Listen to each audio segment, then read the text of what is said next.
আসসালামু আলাইকুম বন্ধুরা। আজকে আমি আপনাদেরকে অ্যারাবিয়ান একটি খাবার কিভাবে বানায় আমি তা আপনাদেরকে দেখাবো যে খাবারটা কিভাবে বানাতে হয়। এই খাবারটার নাম হচ্ছে ফালাফিল। তো আপনারা সবাই আমার ভিডিও কন্টিনিউ করেন, ইনশাল্লাহ দেখতে পারবেন যে এই জনপ্রিয় খাবারটি কিভাবে বানানো হয়। এই ডালটা তো বাংলাদেশে সবাই চিনেন, এটাকে বাংলাদেশে বলা হয় হচ্ছে আপনার ডাবলি বুট। তো এই দেখেন, এটাকে হচ্ছে আমি পানি দিয়ে 2 ঘন্টা ভিজিয়ে রাখবো।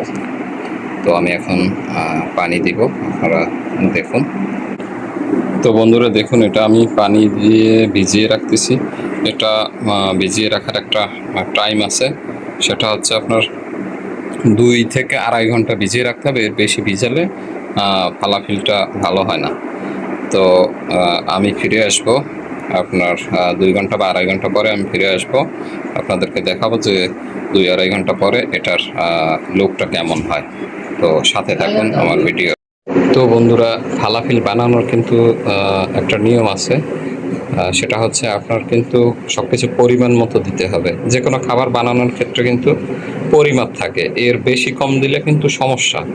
তো সামান্য কম বেশি হলে সমস্যা নেই, কিন্তু অতিরিক্ত যদি কম বেশি হয় তাহলে কিন্তু সমস্যা।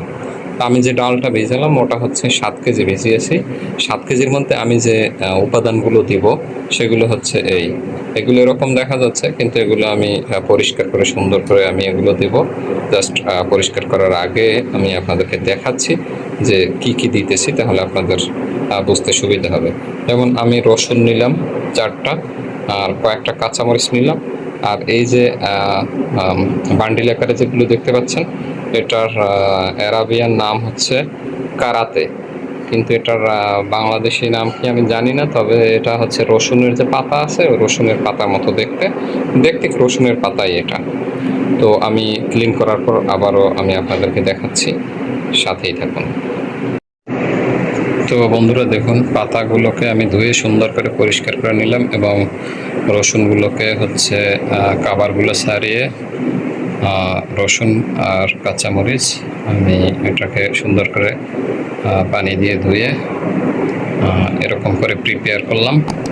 এর পরের ধাপ হচ্ছে এটার যে বুটগুলো ভিজিয়ে রেখেছি ওটা যখন ভিজে যাবে সম্পূর্ণ, তখন ওইগুলো হচ্ছে এগুলোর সাথে মিক্স করে মেশিনের মাধ্যমে প্রসেস করব।